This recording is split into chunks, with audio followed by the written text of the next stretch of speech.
All right, so here at Spark, North Carolina, we're extremely proud of our team.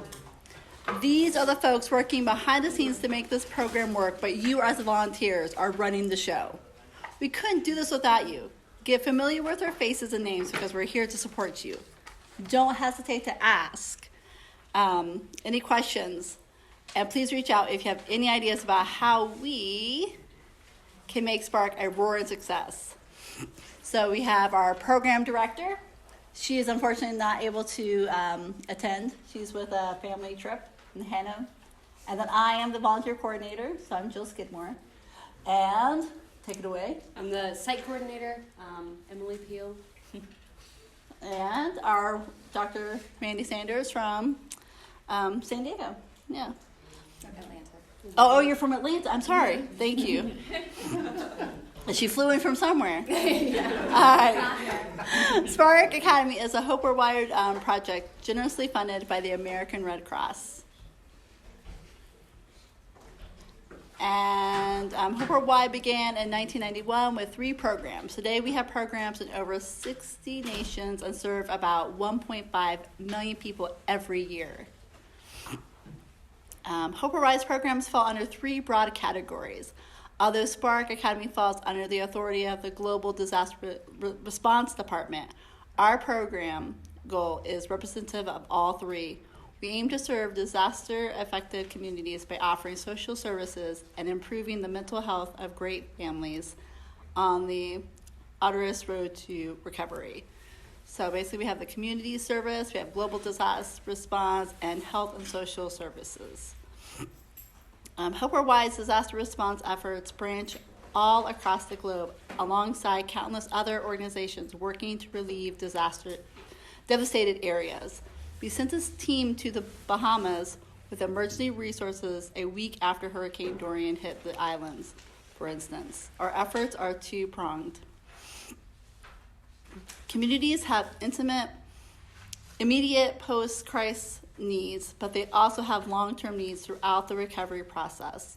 Healing takes years. Spark Academy is an attempt to meet the second of these 2 needs, which we will discuss in more detail after Dr. Sanders' presentation.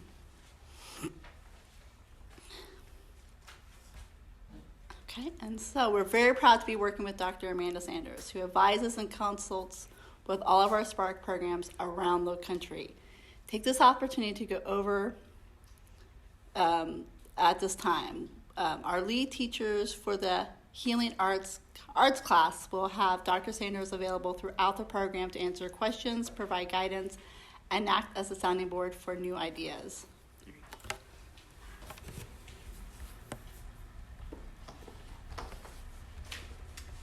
Did anybody not get the handouts I passed out? Let me get you one. Okay. So you can play along.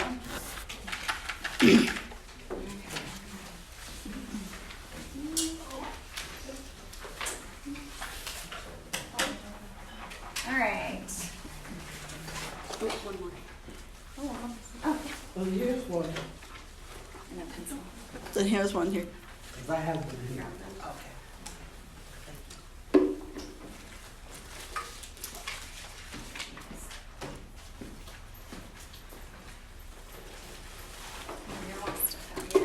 All right, welcome guys.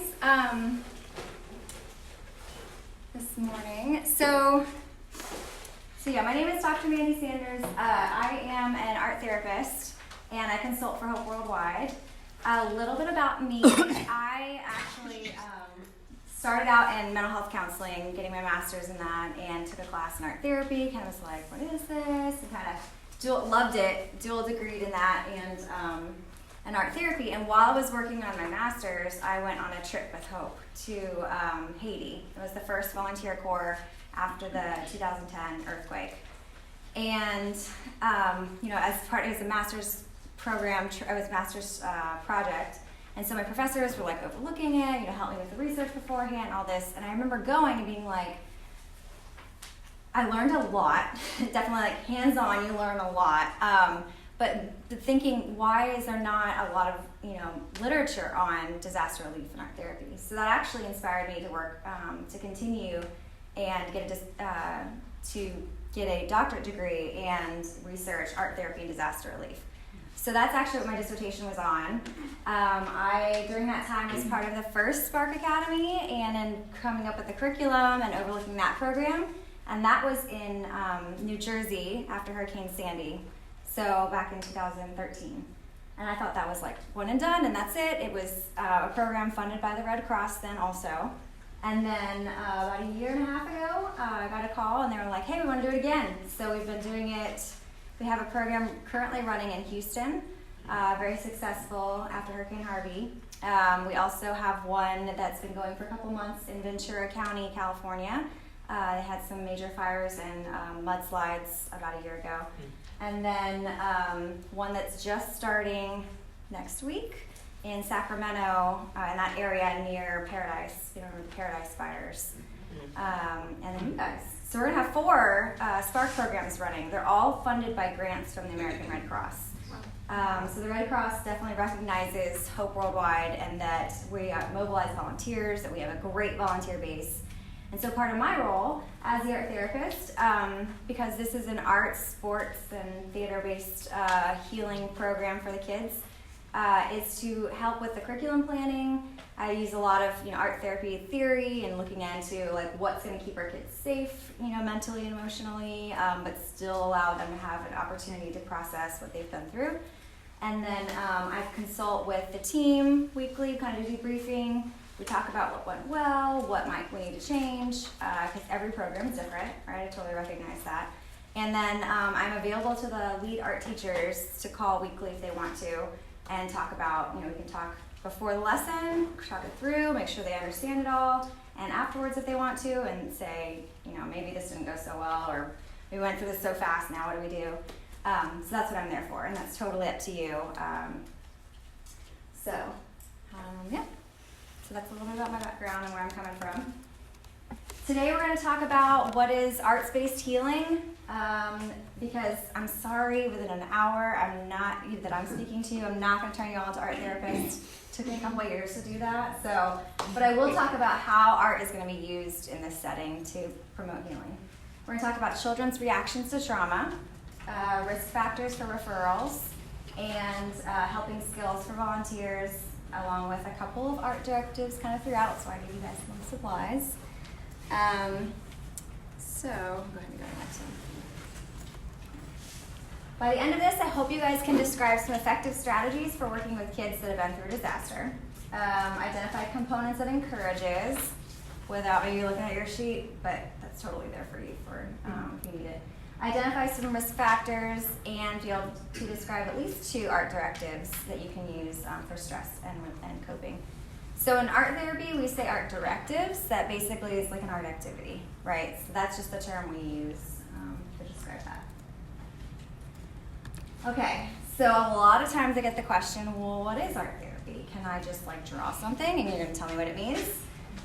No, not like a fortune teller or something like that, but I mean there are some art assessments for sure, but that's not all of art therapy. It's a mental health profession. They go through just as rigorous training as mental health counselors, and I can attest to that. I've been through both. I study mental illness, we have internships, clinical training, and as such, but we use art and art materials to, in a therapeutic manner, similar to talk therapy. We would have goals that you set, short-term, long-term goals, have steps we might use to work towards that. And so I tell people, sometimes in talk therapy, we're used to talking, as adults and all that. We're used to kind of talking maybe around our problems and not getting to it right away. We gotta feel people out, feel comfortable. But in the art setting, sometimes you don't know how to put up those defenses. And so things are able to come to the surface sometimes a lot quicker. And I've spoken with psychologists that say, yeah, sometimes as an art therapist, I can't technically diagnose, but I can see, sometimes when working with a client, some signs, and we might come up with a similar diagnosis as a psychologist with working with art in art therapy. So I have this quote from Irvin Yalom, and I think it will kind of help to describe the purpose of art therapy. But it starts with, first there's a barrier between image and language. Mind thinks in images, but to communicate with another must transform image into thought and then thought into language. So that march from image to thought to language is treacherous. Casualties occur. The rich, fleecy textured image, its extraordinary plasticity and flexibility, its private nostalgic hues, all are lost when image is crammed into language. I will say there are some very talented individuals who can create a beautiful image for using their words. That is a very small amount of people, right? Typically, we've got this, we're talking about how it can be difficult to describe an experience or exactly how it was for us, right? So art kind of helps to provide another avenue to open communication lines. So then introduce trauma to the situation. Trauma, when you've experienced something to that level, we right and left brain. A lot of times the left brain is, the left brain is responsible for, verbal communication, for logic, and that matter. And then the right brain is senses and emotions and feelings. So, we'll go back a little bit. So when you have trauma, sometimes it kind of puts a block between the two. You get these images or memories stuck in that right side with the sensations and the feelings and don't know how to really communicate that. And art can kind of help create a bridge for those to come together. It brings it to the surface for processing. And so art really helps us to tell our stories in that way. So, like I said, when you have trauma in art, that art can help to make sense of the experience. Sometimes it brings those things up so we can kind of talk it through and figure out, how it's going to become a part of that person's story moving on. And it helps them to gain some control over that. Now you have the opportunity to have control over an experience that you probably did not feel like you had any control over. And you have control over how you present it to that person, how you present it to the outside world. You can even, sometimes I'll say, hey, if you could change this in some way, how would you change it? Or if you could create a new ending, how would you do that? You're giving them control in that situation. And so they can become an active participant in this healing process and communicating grief and loss in another way that they maybe, hadn't thought of before. And what I love about this is that it really, instead of waiting for time to heal and waiting for things to just somehow miraculously get better, they can feel like, hey, I can do something about it. Now I'm becoming an active participant and transform that feeling of just being a victim to feeling more like a survivor and empowered over this experience. For communities and trauma and art, it really does help to facilitate that healing process. When you've got people coming together that have experienced something similar and can say, hey, I'm not alone. There's someone else who's been through this, or someone else is feeling the same way that I am, and I thought it was just me. So that's what Spark is doing for these kids. It's creating this little community where they can feel supported, they can feel safe to talk about what they've been through and heal together. So art is a natural channel of self-expression. Sometimes we kind of stop using it as we get older, maybe more insecure of our own artistic abilities or just pursue other interests. But we can see how art is traced back to the Paleolithic era, when it was pretty much wasting time to create art, right? So we're talking, you should be hunting for food, gathering items for survival, creating a shelter, these things. But people were still creating art. They were adorning their tools, they were creating objects to wear, or painting on walls for many different reasons.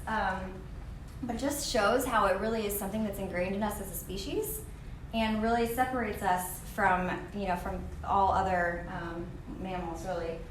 And so with that said, children are already using art to communicate because a lot of times they don't have that verbal capability to describe, to say, hey, this is what I'm thinking, or hey, this is what I'm feeling. They maybe don't even know the word for it. So they use art to be able to tell their stories, to figure out what it is they've been through, or to play. And so because of that, they're more likely to be willing to go we'll say, go there emotionally when it comes to that, feelings rising and through the artwork and things of that nature. So part of my role is to make sure, like I said, these activities are going to be on this level that we call semi-structured, which when we're looking at art directives, they can be either super structured, which means like basically you're going to follow these steps to replicate exactly as I say. Where unstructured could be like an open art studio. Hey, I've got all these art supplies, just come on in, let's just make some art. And that semi-structured is maybe we've got a theme we're talking about. We've got certain select art materials. There might be a few steps in showing you how to do it, but you have freedom then to create whatever image you want or something like that. And so I do make sure that the art directives and art activities are going to keep that child on an emotionally safe level. And if something does come up, then I definitely process it with the team and the art teacher. So I want you guys to remember this. And just so you guys know, I also provide this PowerPoint to the team. You guys don't have to worry about memorizing it all or writing it all down, so you can have access to it. Yeah, because we're about to get a lot of information in a little bit. But this, I try to just remember this really. When you're working with the kids and if you're in the art room, what we really strive for is this level of creativity, to give them an opportunity to feel that they can be creative and whatever that means. More than we really want this communication, more than we want them to verbalize what it means. Not to say that's not going to happen. It will probably happen. I've heard from Houston, from Ventura, that wow, we're making art and the kids just start talking. Like we're not even really asking them about it, but they're just talking about it as they're going on. And that's something that's kind of neat about art making. It does have that effect on people. So while yes, you may ask questions, we're not going to push anybody. If someone willingly wants to tell their story, great, and they want to talk about it, we're going to be supportive, we're going to be listening, we're going to give them all that they need in that moment. But if somebody doesn't want to talk about it, I'm not going to come on, like so-and-so, no, that's okay.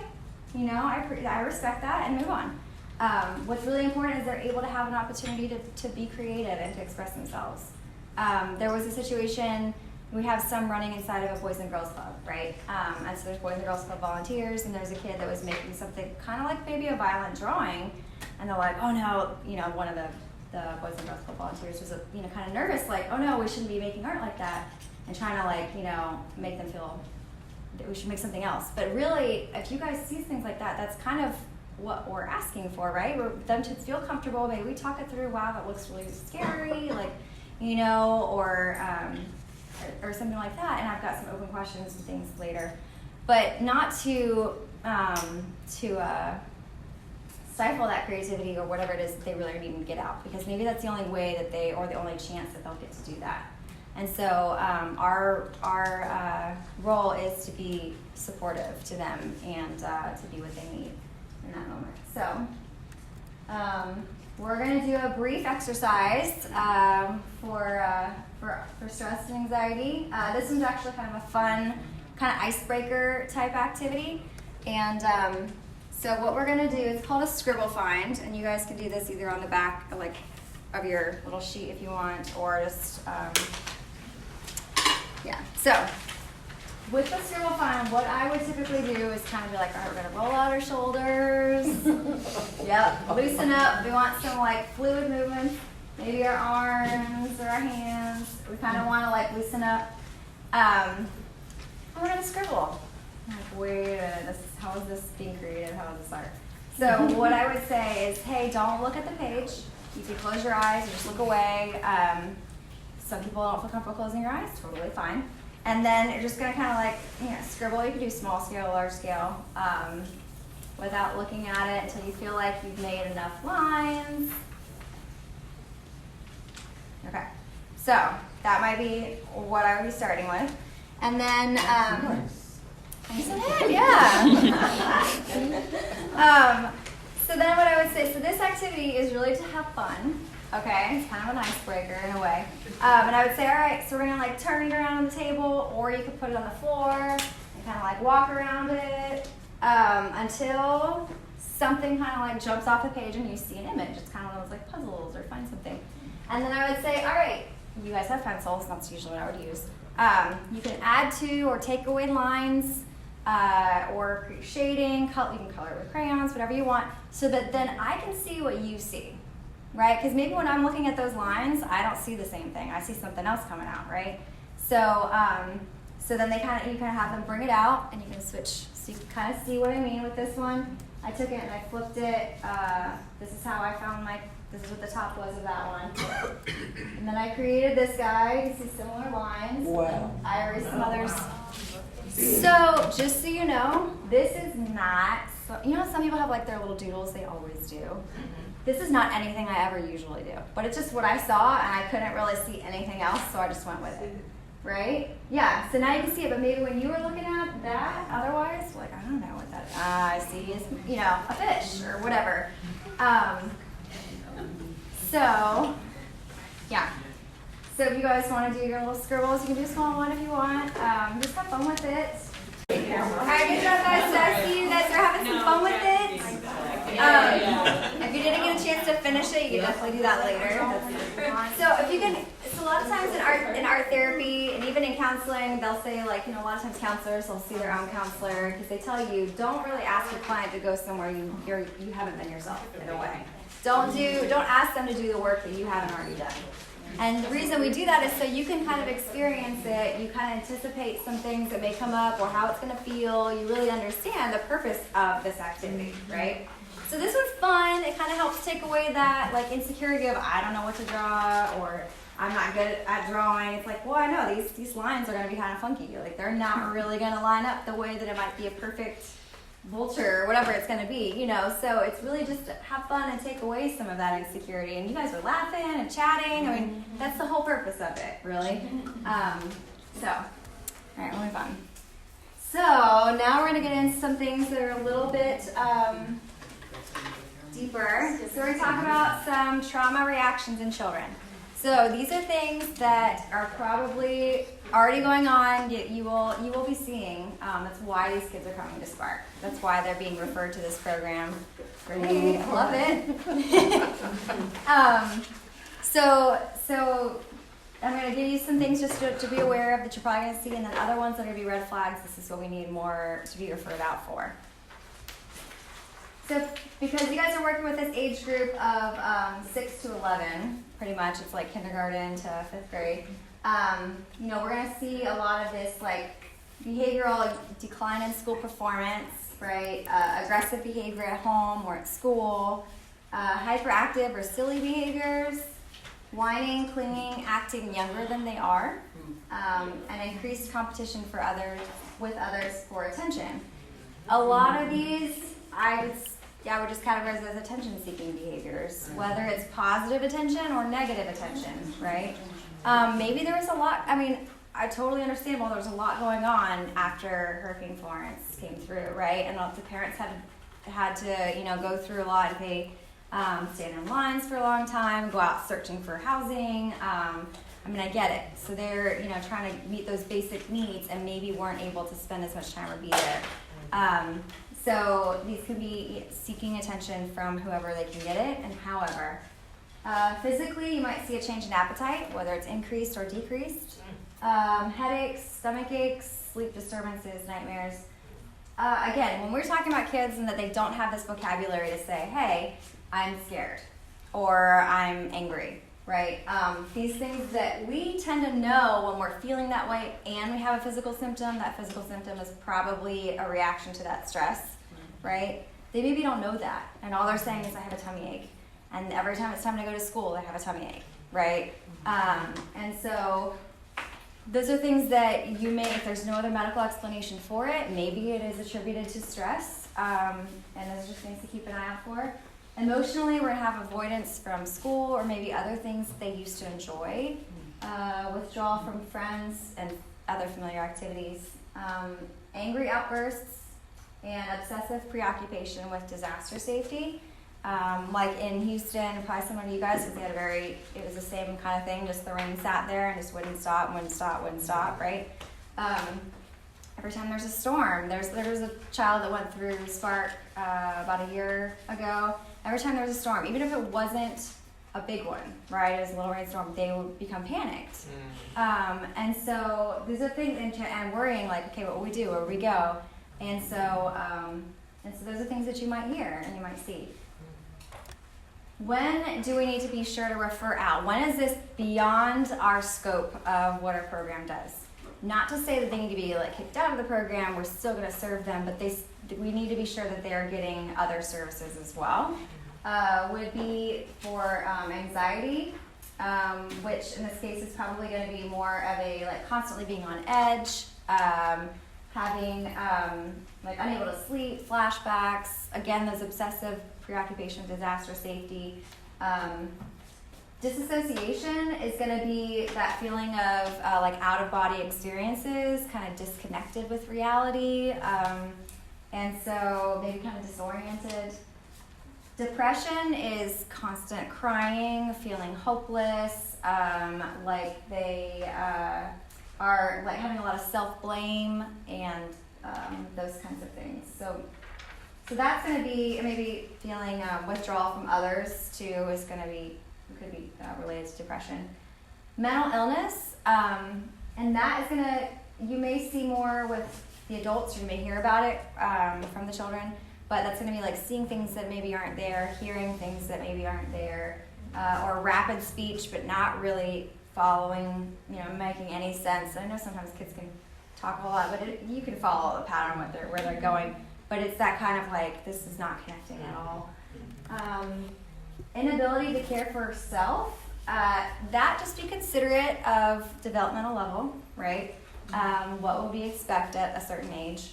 But it might be more of not wanting to eat, not wanting to bathe, not wanting to change clothes, kind of like that. Now, suicidal or homicidal thoughts or plans, definitely any mention of that, I wouldn't let them go home without having mentioned it to your site supervisor. So whether it's going to be Hannah, Emily, or Jill, I would just tell them, hey, like what's going on, and let them handle it. They will know who to contact, who to, how to follow up with that. So similar, it's pretty much all of these things. Anything really, you're going to let them know, but immediately that day before they go home, you're going to mention these things. Use of alcohol or drugs, and domestic violence, child abuse, or elder abuse. As you guys will hear later, as mandated reporters, these are things that if we see or hear that need to be followed up on. So I just say, when in doubt, refer out. Like if you're really questioning and you kind of have this like, I don't know, just ask someone. Just let your site supervisor know, or even in your own personal life if you've got, you're kind of questioning with someone else. Just even call, we've got 211 United Way Help Hotline. They're great with providing references or knowing, in the area, making connections. And then we have this disaster distress helpline where there are counselors available to kind of talk through and go through the disaster-related stress in situations.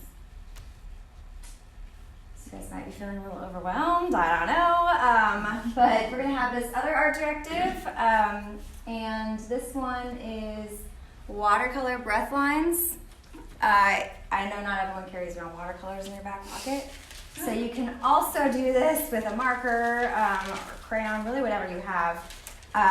Watercolors just do tend to be more relaxing, and that's how this was designed. But if you think about any typical like regular breathing exercise, breathe in for maybe 8, hold it for 4, breathe out, those kind.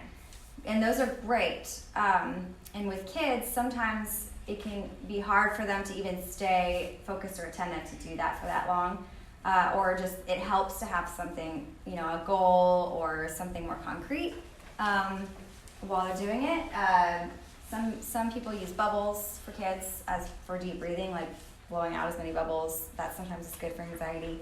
But these are watercolor breath exercises. We're going to do it with a marker. And the way that this works is when you take in a big breath, as you exhale, you're kind of like pushing the pen or marker across the page. With that breath, so it's going to be slow, but I would take a breath in and go,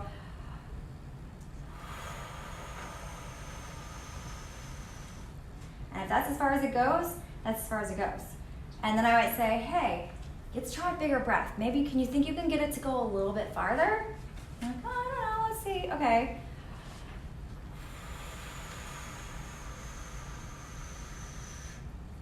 But maybe it goes a little bit, and without making the pen go faster. If you've got a small piece of paper and they're making it to the end before that, we'll try wavy lines. Maybe like, it takes longer to get there when you're kind of going up and down. So with this, you've got an activity they're engaged in while they're doing these breathing exercises. Another way is with a swirl, you can go around in a circle and then say, oh, do you think you can get it to go around more times? How many links do you think, lines you can get across?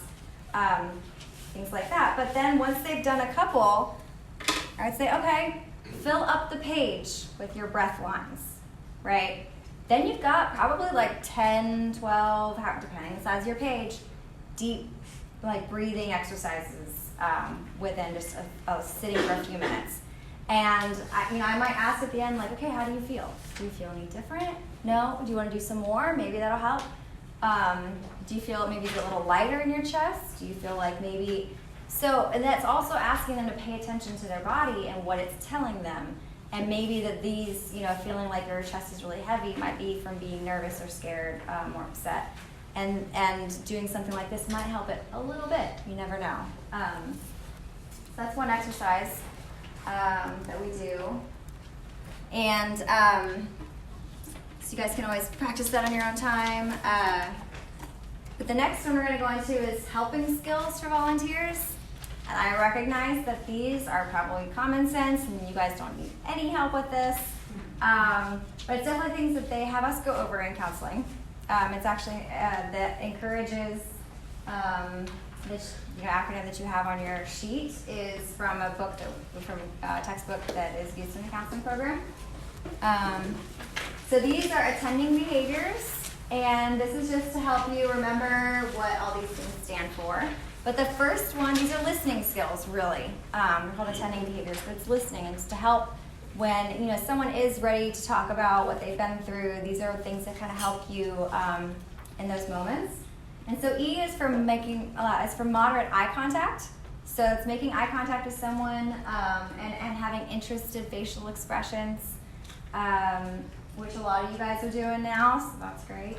N is using moderate amount of head nods. You're looking at someone, you're kind of nodding, yes, I'm following. C is respecting cultural differences, verbal and nonverbal. Since you guys live in the area, I trust that you know what those are. But me as an outsider coming in, it would be something that I would be open to and trying to figure out, is there something different here than what I'm used to?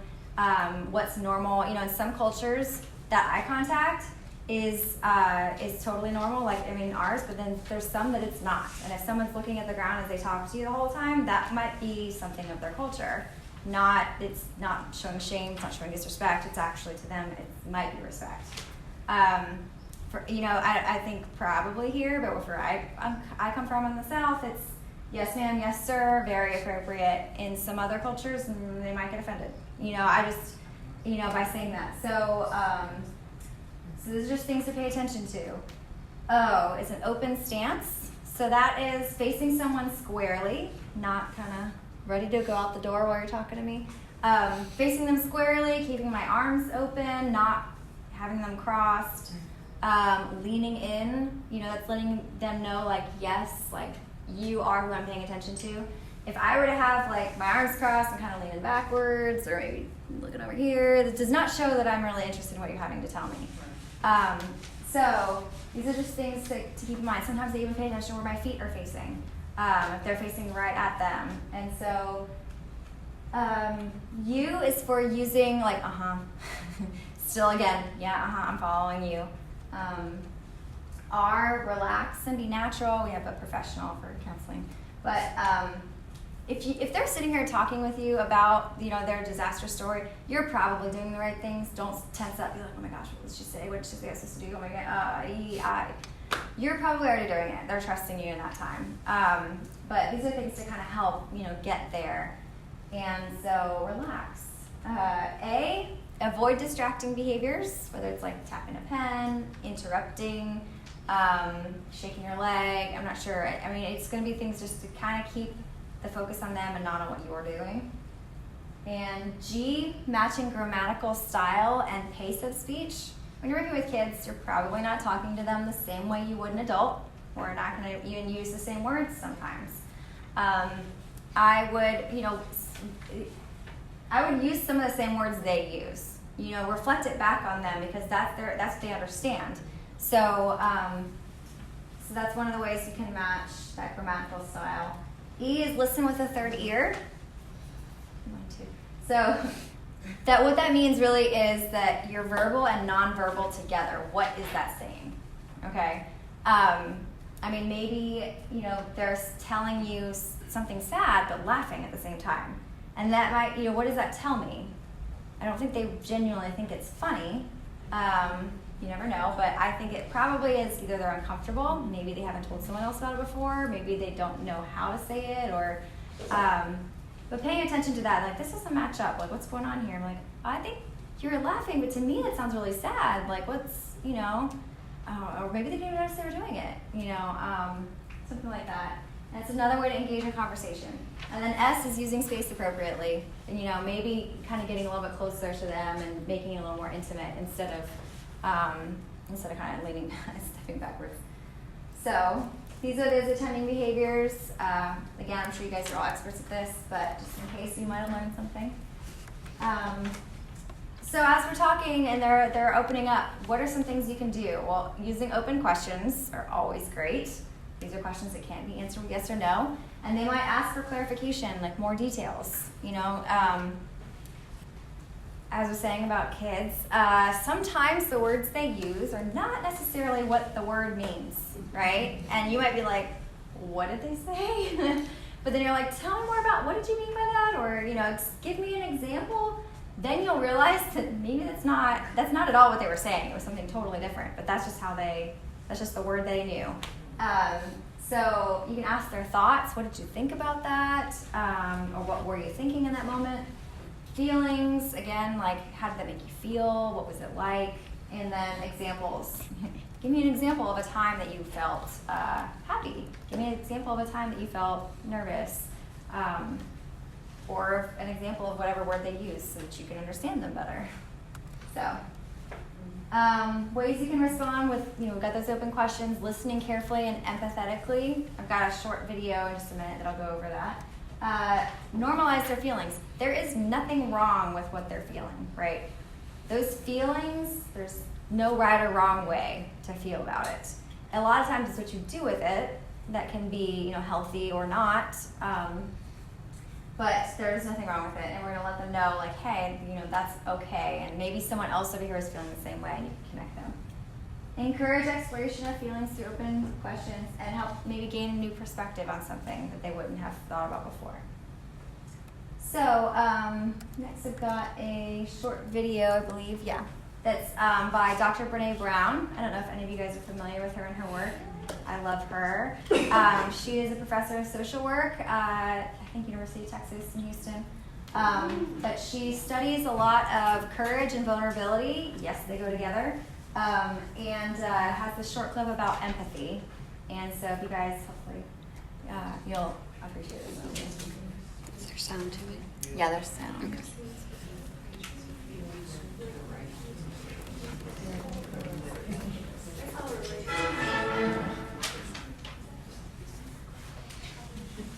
So what is empathy, and why is it very different than sympathy? Empathy fuels connection. Sympathy drives disconnection. Empathy, it's very interesting. Teresa Wiseman is a nursing scholar who studied professions, very diverse professions where empathy is relevant, and came up with 4 qualities of empathy. Perspective taking, the ability to take the perspective of another person or recognize their perspective as their truth. Staying out of judgment, not easy when you enjoy it as much as most of us do. Recognizing emotion in other people and then communicating that. Empathy is feeling with people. And to me, I always think of empathy as this kind of sacred space when someone's kind of in a deep hole and they shout out from the bottom and they say, I'm stuck, it's dark, I'm overwhelmed. And then We look and we say, hey, I'm down. I know what it's like down here, and you're not alone. Sympathy is, ooh, it's bad, no, you want a sandwich? Empathy is a choice, and it's a vulnerable choice, because in order to connect with you, I have to connect with something in myself that knows that feeling. Rarely, if ever, does an empathic response begin with "at least." And we do it all the time, because you know what? Someone just shared something with us that's incredibly painful, and we're trying to silver lining it. I don't think that's a verb, but I'm using it as one. We're trying to put the silver lining around it. So, I had a miscarriage. Oh, at least you know you can get pregnant. I think my marriage is falling apart. At least you have a marriage. John's getting kicked out of school. At least Sarah is an A student. But one of the things we do sometimes in the face of very difficult conversations is we try to make things better. If I share something with you that's very difficult, I'd rather you say, I don't even know what to say right now, I'm just so glad you told me. Because the truth is, rarely can a response make something better. What makes something better is connection. Yeah, it's a great clip. I think sometimes we can feel like maybe if I help, tell them something worse, that'll help them feel better about their situation. But really, it's just letting them know that, like, wow, that's really hard, and validating those feelings, right? And so, it's a great video. I think that just remembering that, like, no, at least, really just being willing to sit in that moment. You may hear some really difficult stuff, and just be willing to say, hey, like, I can't imagine what that's like. Thank you for trusting me with that. And so, sometimes we feel this inclination to tell about what we've been through, which in some situations is very appropriate. But I just ask you to just first real quick assess, like, is this to help me or is this to help them? Is there another way I could help them? Maybe there's another kid that could, a peer of theirs that could help relate to them. Or maybe they do need to hear, what I went through so that they, and I can relate to them on, I lost my dog too, or whatever it is, and that was really hard and I'm so sorry. Then, but you got to think about, is it just that it's triggered something in me and now I need to get off my chest, and I just need to talk about it? If so, then just save it for later. That's great for debriefing with your team and telling them, hey, this kid told me this and reminding me when I went through this, and just having a hard time right now or something like that. Like, that's totally fine. So just think about it real, for a minute and see, like, who's this for? So are there any questions so far? Getting close. Yes? The one question I have is that, like, with the self-exposure and stuff like that, a lot of times, like me as a nurse, I get, if I tell you something, do you promise not to tell? And an adult, you can speak to an adult saying, hey, look, I cannot make that promise to you because if it's something that may hurt you, Yes. I'm going to have to try to help you. So how do you approach a 6 to 11-year-old with that, where they're still learning about trust? Yeah. And they're still trying to open up to you without actually closing them off? Right. That's a great question. We actually, so I have a curriculum that we give out to the teachers and staff every week, and part of it does say at the beginning of every class that's something that's mentioned. It's like, whatever's said in here stays in here. If you tell me that you're gonna, you're being hurt by somebody or you're gonna hurt someone else, then I do have to tell someone about that. And I know that it does kind of make it kind of difficult for them to be like, well, what do I say? But then, at a time, I think that they hear it, and then there's things that go on, and they maybe, if it comes out, they kind of I still think that there's moments kids will trust and they'll tell you, and then if that is going on, you'll still hear about it. I don't think it'll shut them totally down, but yeah, it's a great question. Does that help at all? it helps that it at least know that there's sort of like a little disclosure Yeah. that comes, you know, that is said in the beginning. Yeah, so they're So known. it's kind of like an establishing. And it's supposed to be said every class. Okay. Yeah, every class there's supposed to be mentioned that, hey, you said in here should stay in here. This is for us as a group so that we can, you know, talk about whatever it is you need to talk about. Just know that if you mention this, then I do have to tell someone and hopefully they'll help you. So, yeah. Thank you. It's a good question. All right. I think we got one more. Another question. Oh, yeah. Oh, hi, sorry. The space appropriate. So you said getting more intimate. So how do you know when it's appropriate to be a little bit more intimate? You know, when it comes to that, because you wouldn't want the kids to take, Right. you know, They're on my- that connection. Yes, I mean, like maybe scooting their chair over closer, something like that. And then if they are like, and they'll talk about, and in your volunteer hub training and things, it talks about like touch, what's appropriate touch and such too. A lot of times it's asking, do you want a hug? Like if they're crying, would you like a hug? Sometimes that helps me, but if they don't, that's fine. And then it's like a, you know, a little short, give them a hug, wouldn't be, you know, if they're getting that out of control or upset, then I would ask for your site coordinator and they can help draw them, you know, away and maybe you guys can talk them together. But you should never be alone with a child. You always have two adults. And so I would just like keeping each other safe in that matter too. But I think it's that, you know, scooting a little closer and showing like I'm willing to, you know, sit here with you. So I don't know if that helps. Anyone else? Yeah? Okay.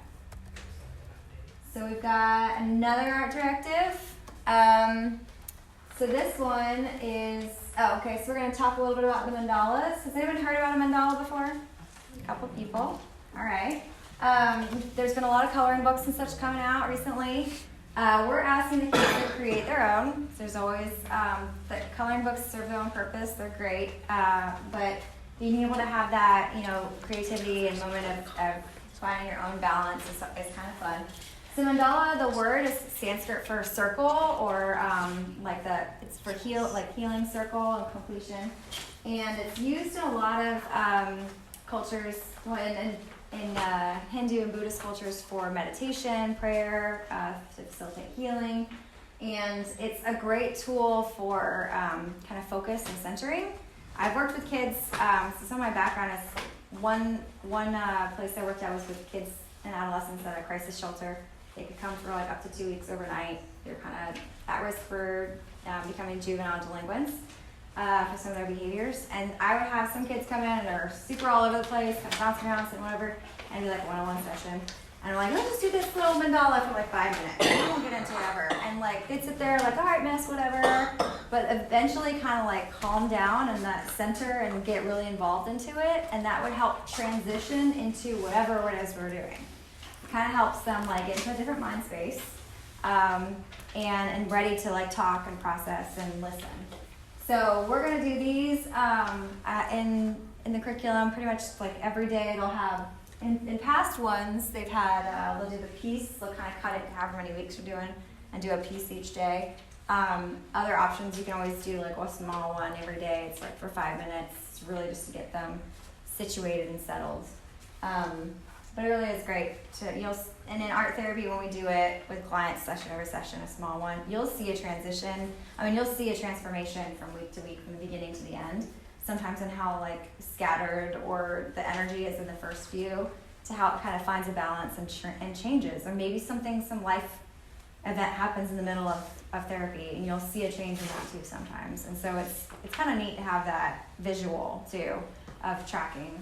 But yeah, so these are going to be, you guys got little like coffee cup sized ones, but they're great, you know, on any scale. I tend to carry, this is like I think it's for sewing ring or whatever that, but it's metal, it's great, I can carry it and just trace it whenever.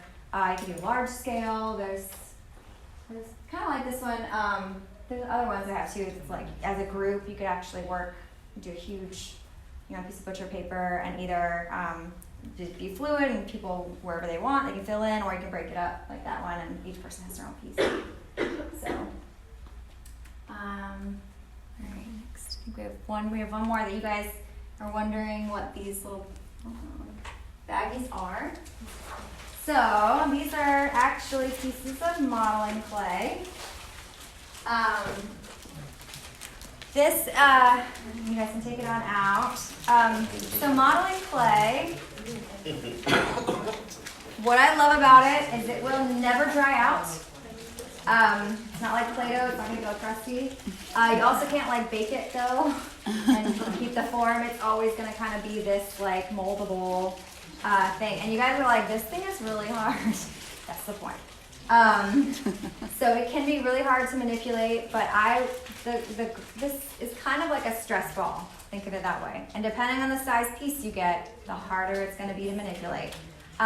So what I would say is I would have someone, you can either, if you have the option, pick a color that, you know, relates to how you're feeling right now or that you like or are drawn to.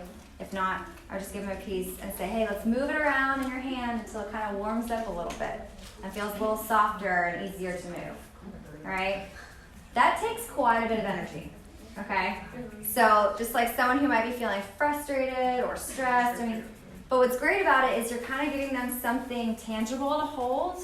So we're interacting with those senses of, that touch and kind of moving it around and maybe helping to bring them back down to the here and now if they are kind of in that space and like feeling anxious or upset. Something else to kind of pay attention to and focus on a little bit, and moving it around and kind of helping with that de-stress. Depending on the brand, some of them can maybe leave a little film, like sticky feeling on your hands. It wipes off, it washes off. That's why I brought these guys. But this, you can buy it.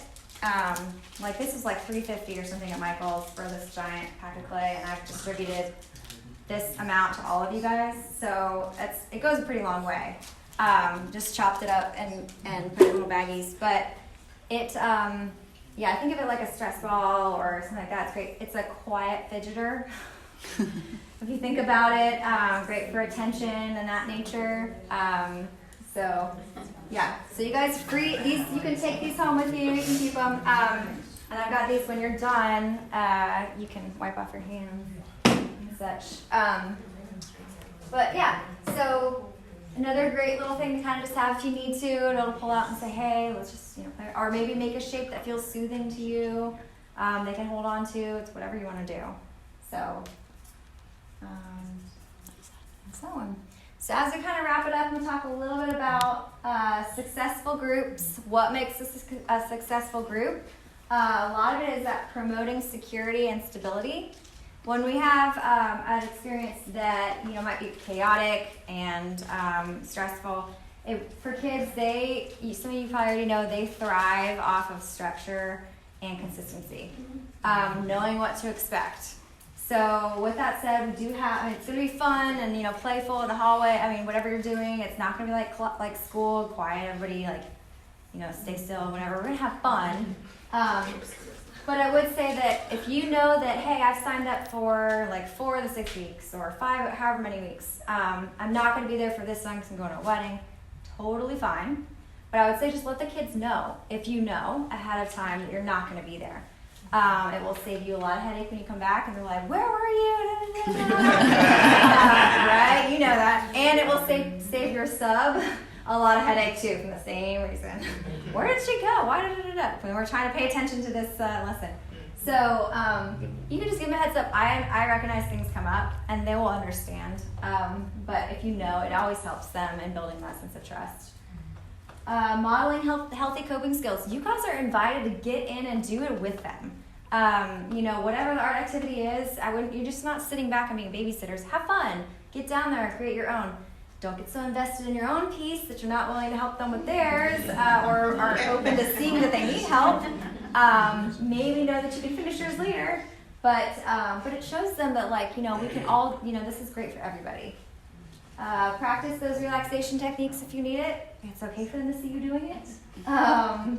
Normalize those feelings. Establish a social support network. That's what we're trying to do. and have mutual agreement on rules and respect for the group. I always say, kind of like your question earlier about confidentiality, and anything. We try and state the rules from the beginning every time so everyone knows what to expect. With that said, I also, and in the art therapy world, treat the artwork, I tell people to treat the artwork with the same respect you would as the child. Because we view the art as an extension of the self. That is someone putting themselves out there for you to see, for you to witness, and so I respect it in the same way that I would them. I would say, hey, do you mind if I pick this up and I show everyone? Do you mind if I touch it? Same thing. High five, handshake, hug. What do you want? If it's okay, all right. Hey guys, look what so and so's done. Like, look how hard they're working. I never really comment on how beautiful it is. You know, I'm not trying to it's not a contest on the prettiest artwork. We're gonna talk about their effort and and how those character traits more than just a great art piece. And so, same thing. I won't throw it away without them giving me permission. So I don't want that. You can throw it out. Okay. But I'm not just gonna assume. Maybe wait till the program's over, and if no one's picked it up, that's up to you. But I just respect the art just like I would them. And talking about that, establishing trust, we just want to have some trust the art process. It's going to do its work. Just like that whole communication over creativity, or under creativity. And then we're going to help build that trust in the group members and in you guys as leaders. Really should help things kind of be the best that it can for them. So this is, a group might just have a small check-in activity. We already talked about this. Talk about the rules, have a big activity. Maybe if we have time, we'll ask, hey, what went well? What would you change for next time? And if there's homework, if you're gonna have, let's say, a mural, and you're like, hey, go home and just think about how you would represent whatever the theme is. That would be like a homework assignment. Otherwise, there's not really doing any homework. But that would be a, hey, think about it, or draw something if you want to. So. Last but not least, definitely not least, self-care. You guys as volunteers are incredible, and I'm so thankful for what you're going to be, you're serving out there, and for some of you driving a long way. But just know that you got to make time for, and as you're doing this, for you.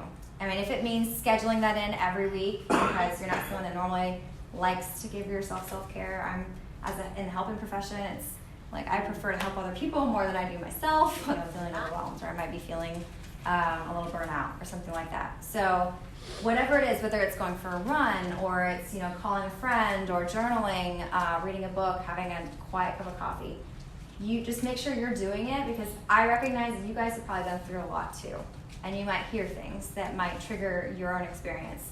And so you're going to need this built in as part of taking care of yourself. So whatever it is you do to take care of you, just make sure you're doing it.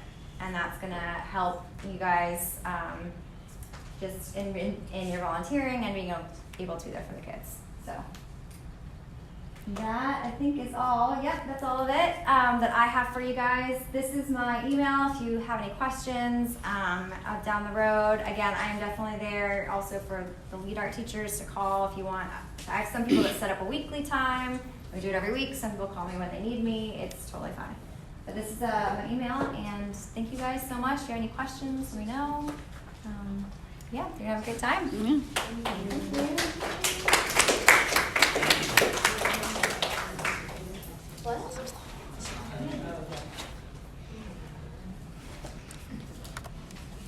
Okay, excellent. All right. So now that we've had the opportunity to meet Dr. Sanders, we thought it'd be really awesome to play a getting to know me game, a name game. So you want to lead us into that real quick? For sure. So if everyone could kind of stand up and get in a circle, either around these chairs. Yeah, around these chairs works. Just in a circle around the chairs. All right. So with the kids, when we are starting different, the sessions, at the beginning of each of the first weeks, we're going to be doing a name game so that we can really have the kids get to know each other better, us get to know the kids, they'll know our names. And so there's so many different kinds that we do. One that we're just gonna kind of go around and try it now. We're gonna start out, come up with an animal that starts with the same letter as your name. So, for example, mine will be Eagle Emily, right? And so then we're going around in a circle, and we have to say everyone who was before us. We have to say their animal and name, and then our own. So it starts out relatively easy with just one or two, and then by the end it kind of gets to a lot. So I'm gonna try my best to end and get all of y'all. So Well, I was going to end because you're starting. I mean, right? Isn't that how it's that works either way. Okay. So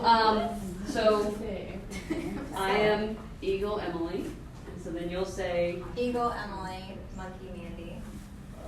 Jaguar Jefferson. I forgot.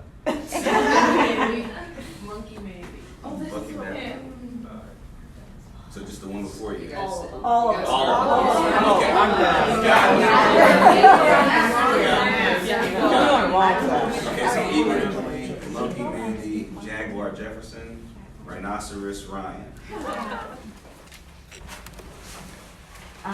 Okay, so this is where we come in. So we are implementing a research-based art and play therapy curriculum to increase resilience in young victims of natural disasters. So that's our goal. So our goals are: 1, to help children build resilience by learning 6 character traits known to increase resilience. And the second goal is to empower community families to provide increased support to their children. So what is resilience? Resilience is the ability to bounce back, advancing despite adversity, training the brain to be less emotional in the face of challenges so that we can have more constructive responses. Good health. So how do we build resilience? The BDNF in the brain helps us absorb learning. It's a limited supply and only replenishes after proper nutrition and rest. So if the kids aren't eating the way they normally would, or if they're not resting the way they would, that little thing in their brain is not going to be activated to absorb the learning that they need. So how do we build resilience? Like small tasks. So when you do small tasks, it makes better use of the BDNF, and it's more effective at changing behavior. And because then that's why our lessons are short and sweet, and it maintains attention without sacrificing learning. And then variety. So we do, the diversification is key. More stimulation, more learning. So they get to talk and draw and write and act out the 6 domains. They draw audiences' attention through media. The 6 domains of resilience. So there's goal setting, which is like purpose and goals. There's self-control, regulate emotions, and calm and be in control. There's problem solving, resourcefulness, anticipation, and planning. How does nutrition and sleep and exercise. Perseverance is persistence, realistic optimism, and bouncing back. And social construction is support networks, social context, and manage perceptions. So our Spark objectives are, so we have performing arts programs to express thoughts and emotions through creative writing and performance-based activities. There's art directives with healing attributes to process loss and rebuild spirit while creating large-scale projects. There's sports and character education to develop skills that build resilience, grow as individuals, and make connections. So, the volunteer's role.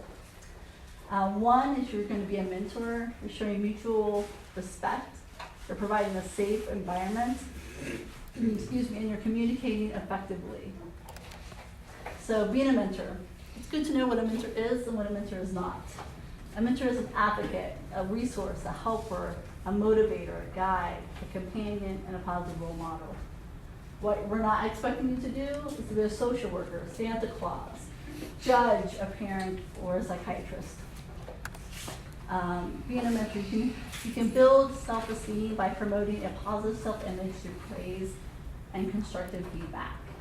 And you can also offer a child a chance to learn trust through consistency and security in relationship with them. So basically we went to a training. We actually had like a 2-hour training that showed like the importance of showing mutual respect. So, and one of the things we learned was that to view poverty as relational, not material. To recognize our own poverty and rethink one-way giving. So basically what it involves is being in poverty is not just material things. It's the resources that we have available, the lessons that we've learned through time. Like we all have our own baggage that we bring to the table. We only have our past experience that could prevent us from, that stunts our growth basically, essentially. And one of the things that really struck me when we had the training was that one-way giving mentality. Like everybody has something to give. And so sometimes coming to help fix it all can actually do more harm than good. And so when people come in and they just come and fix everything, we're not here to come fix everything, we're here to empower them so that when we leave, because we're only there 7 weeks, after we're gone, they'll pick it up and they'll take it and go for it. So one of the activities we have is Emily is going to be passing out paper plates and lovely Diane, and they're going to be giving you markers. So what we want you to do is on the paper plates, draw things that you find that provides security or make you feel safe or make you feel loved or whatever those my category. It could be a person, place, or thing. They're going to be passing out markers as well. Again, it doesn't have to be, you don't even have to draw it. You can just write the words. And once everyone's done, I'll kind of look around and we're finished. Would you repeat that again, please? Yeah, so basically what you're going to be doing is on the plate, you're going to be drawing things that represent to you, or writing, things that help you feel safe, secure, loved, that kind of mentality. All right, anybody else would like to share? I actually did this activity at a training I took outside of the Spark Academy, and I found it very helpful. So what you're going to do now is when they took this house, I did exactly what y'all did, and then what they did was now I want you to rip it up. So rip up your plate. And imagine not having that support system, not having that house with love and that encouragement anymore. I know, it was really impactful for me too. It doesn't feel very good. No, it doesn't feel very good, exactly. And so just imagine the families that we'll be working with. And that's pretty much what they've experienced. Everything they've known, or not everything, but a lot of what they've known, the norm, has really been destroyed. I worked with an after-school program, and there was literally children who just recently, within last months ago, just recently got into a house. Knowing oh, where am I going to be living? My mom and dad are really stressed out, or maybe I just have one mom or one dad. They're separated, or where's my food going to be coming from? Waiting in long lines to get those and FEMA forms and all that. They're not focused on school and on their emotions. They're just surviving, honestly. And so yeah. So those are some of the children we'll be helping, And so going back to the view as poverty as relational, not material. So basically that refers to having broken relationships with yourself. I can't do it. I'm just so exhausted. I'm so tired. It's beyond my comprehension. Or just having a broken relationship with society. Man, my community is always going to be this way. Nothing's ever going to change. Having that kind of mentality. Or a broken relationship with your parents or with friends. They've abandoned me when they could be your friends haven't abandoned you. They're just going through the same stuff that you're going through. And then there's like a broken relationship with God. Like, man, why did God do this? Like he loves me, right? And now I don't have a place to live, and all my stuff is in the front lawn because it got destroyed, and all this. And those are the thoughts that they could be thinking and feeling. Okay, so yes. Okay, so the other part was doing with is better than doing for. So don't go and say, oh, we're going to fix it. This is going to be awesome. We're going to help these poor kids and their families. You're going to be like in it, doing it with them. Like, hey, I'm in this with you. I'm going to support you as much as I can. Empower individuals to help themselves. Like, honestly, one of the things we're going to be doing is going to be looking around and saying, okay, who are the leaders in these groups? After we're gone, who's going to take up kind of the flag, the banner, to help continue to support these kids, to offer that? I mean, who are the leaders? And then identify and support the God-given strengths and abilities of others, especially those that we seek to serve. So just like I was saying before, like, we're not there. Like, we're only there, really honestly, for such a short amount of time. So we're there just to basically provide the service, to help them, give them skills or coping skills, ideas of what to do. And then we're pretty much up and leaving and going to the next site. Like, yeah, 5 to 7 weeks, like 7 weeks seems like such a long time, but in a short grand scheme of things, it's a really short amount of time. So we're looking for those who will carry on once we're gone, essentially. All right. And Emily, take it away. So as the safety coordinator and site coordinator, safety is a very big part of my role, but also I think it's just a really important thing that as we're teaching these kids these resilience training and going over the characteristics, it's very important that we're also making sure that we're creating a safe environment for them. So I'll have like a first aid kit with me at all times. So if there's any sort of like a bump or a scrape or something like that, then the needs can be met with that. But then also if there's something more serious like heavy bleeding or a head injury or something like that, then I'll have the forms that we need to fill out. So things like that need to be reported immediately to me. And then similarly, Dr. Sanders kind of touched on it earlier with the disclosure of child abuse. In the state of North Carolina, every single person, regardless of their profession, is a mandated reporter, which means that you are required to report to whatever authorities necessary in the event of any suspicions of like child abuse or any sort of abuse. And so I think that's why it's really important for us that we never promise the children in our program not to tell anyone a secret or not to keep a secret themselves that we tell them, but that we're really ensuring that the kids are able to be open and that we're able to be open with them back. And then obviously for the protection of the child, for any sort of legal issues, if there is any sort of allegation, make sure that you are only vocalizing it to me and other authority figures that need to hear it, but not just to every single person around you.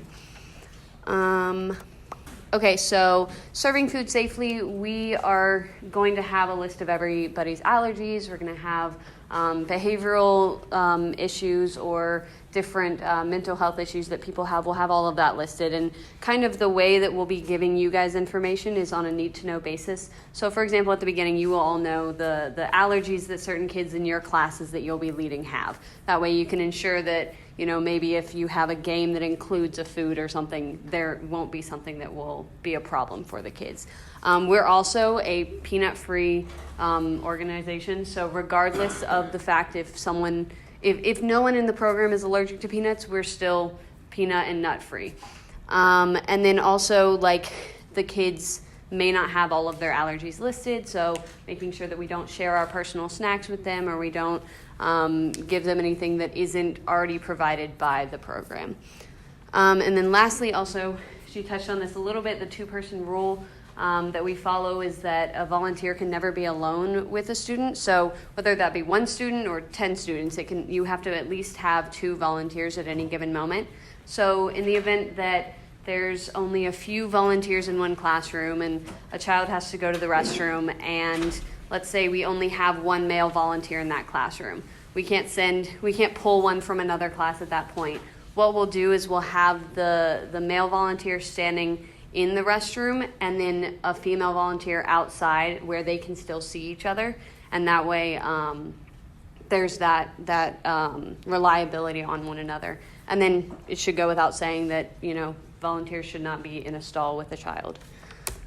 And then communicating effectively. So we really want to focus on creating these positive strokes for kids. And so not only yes, we want to encourage them in every single way, but sometimes there's instances where kids need a little bit of discipline or they're doing something wrong.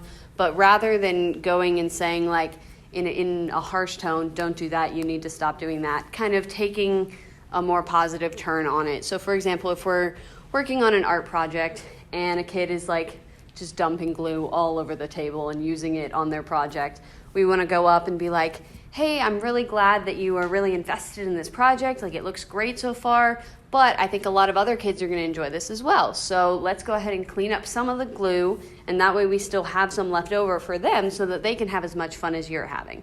Something along those lines where we're still giving them the instruction of this is why we need to not do this, but it's not in a tone that they could take as aggressive or very demanding. And then just kind of focusing on gentle body language, cheerful tones, things like that, just to really engage the children and help them to feel encouraged by our presence there. And so then lastly, going through the Spark Academy curriculum, we have 3 main classes. We have the Healing Arts, which Dr. Sanders touched on a lot of the different things that we're going to be doing to be using art as a use of therapy to really help these kids cope with what they've been going through. There's Champions of Character, which is a exercise and activity based class where we're helping the kids to be active. We'll start that class with a short video clip, usually relating to a sport or an active game. And then from there, we kind of go into relating the lessons to actually going out and being active. We also talk about theater expression in one of the classes, and it's kind of a way to help the kids get out of their shell and express themselves dramatically. So we put on lip sync battles where this session we have the school that we're going to be at has a little film studio. So we're going to be filming the kids creating their lip sync battle and have a music video to give the parents at the end of the program. And so just kind of a way for them to work together in groups and not have to sit behind a desk all day, but really be able to get out and be engaged in that way. And then creative writing, we've kind of added on to the theater expression. That's just a 5 to 10 minute activity where we're having kids write out their feelings or their thoughts about different topics that we'll bring up based on the 6 domains that we'll be talking about. And then for the younger kids, it can be, drawing a picture related to it or writing out a story if they are inclined to. But it's things along the lines of what are some of your goals? Or give a timeline of yourself. This is what I could do when I was little, and this is what I can do now, and this is what I hope to do when I'm older, things like that, where it just kind of lets them reflect on their own life and reflect on where they're at in a writing or drawing kind of situation. So the groups, the lessons that we're going to be doing are going to be divided into 3 groups based on those classes by age. And so typically we'll have the kindergartners and first graders together in a class, and then 2nd through 5th graders together in a class, and then a second one of either one of those, depending on who there's more kids of. But then they'll just be rotating between those 3 classes every single Saturday. So they'll start out in one from 9 to 9:50, and then the next one from 10 to 10:50, and the next from 11 to 11:50. And then we allow those extra 10 minutes in between for transitioning from classroom to classroom, or restroom breaks, or if they need to clean up from a thing that they haven't fully cleaned up from the class before, just things like that. And then we'll be serving lunch to the kids at noon in the cafeteria. And I think this is a very vital time for us to be able to really connect with the kids personally as well. Because in the classes we'll be teaching them, and there might not be a whole lot of time to really have full conversations with them. But when you pair food and people talking, people tend to tell you all about their lives, whether it be, the experiences that they've had from the hurricane or something funny that their best friend said last week in class, but like we want to be there to support them in those moments. We don't want to kind of have all the volunteers off to one side eating lunch and then have all the kids off to one side. And so then also the lesson plans are going to be emailed to all of the lead teachers on Monday of the week before the Saturday session. And so then that way they can make sure that they've gone through the whole lesson and there's no questions, and you can get any sort of preparations prepared for the Saturday session. And then finally, we have the volunteer age requirements. So most of you in here are 18 or older, and hopefully everyone has registered with Hope Worldwide Volunteer Hub. If not, we will have you guys doing that today before you leave.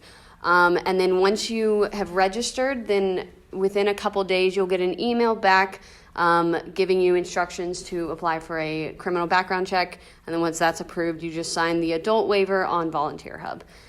And then for people aged 15 to 17, same thing with the registering online. And then instead of a background check, it'll just be a teen screening with 3 adult references. And there's forms for that online. And Jill is also able to answer any questions about that. And then for people ages 12 to 14, those are kids that want to volunteer with their parents. We don't let people that are age 12 to 14 go off and volunteer on their own. They have to be in the same class as their parents or in the same setting or whatever, but they're still very encouraged to come and help to kind of guide these children. And so with that, all they need is a minor waiver, which is signed by their parent or guardian, which is also on Volunteer Hub. And so then if you guys have any questions, if it's something now, we can give questions. If it's something specific about your own Volunteer Hub thing, or if it's about extensive question that you are still trying to figure out, you can email one of us or talk to us afterwards, or we can answer a few questions now. It was just, sorry, I might have stepped out. No, you're good. What's the start of the day? Is it 8 or is it 9? The day starts at 9. Mm-hmm. So volunteers will need to be there around 8:30 to help with setting up. Mm-hmm. Mm-hmm. Any other questions? And our goal is to provide breakfast then too. Yes. And lunch. Yes. That is the goal. That is the goal. Yes. And then you would eat after the children, correct? So, you'll be eating with the kids. Yeah, you'll be eating with them. So okay. hopefully we'll have enough donations that everybody can be eating the same thing. But worst case, we might have volunteers bring their own lunches and then still be eating with the kids, but just ensuring that they're not sharing their meal with the kids while they're eating whatever. Any other questions? Yes. You said volunteers need to be there at 8:30, but the first class starts at 9, right? Yes. So we need to be, they're already signed in, the kids are signed in by then? Right. And Mm-hmm. like their session starts at 9? Yes, the session starts right at 9. So kids and volunteers will all be kind of arriving around 8:30. If you're like a lead teacher for one of the classes and you want to come early to kind of set up, if you have an assignment, or not assignment, but a project that you're doing that day that you might need to prepare first, then you're able to come. We'll be there. We have access to the school for the entire day. So What time will you be there by? 8? probably by 8, depending on each day. But yeah, definitely by 8 at the latest. Mm-hmm. Any other questions? What are the dates again for the program? So the first session is October 12th, which is a Saturday, and then it's 7 Saturdays in a row. So the last one is November 23rd. Mm-hmm. When there was a part on the sheet I wanted to ask about the communication, you were talking about speaking and how the kids would speak and you communicate, that type of thing. Now, if you're having a kid that is communicating with you, and maybe what if they're using some harsh language, maybe profanity, that type of thing, how would you respond to that? I certainly wouldn't use those words back with them.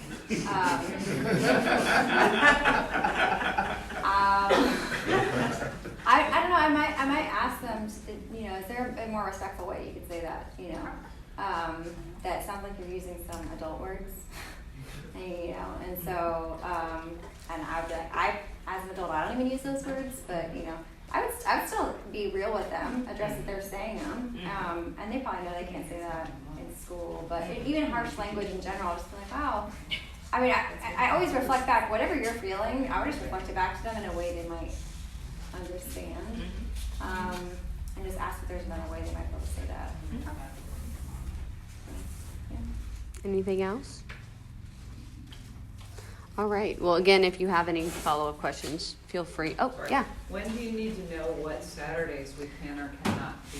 So after we have everyone signed up on Volunteer Hub, we're going to be sending out stuff about the actual sign-up dates for each Saturday session. And so you'll get an email about those so that to prompt you to then sign up for all of them. Mm-hmm. All right. So on behalf of the staff, Hope, and the Red Cross and all the kids, thank you.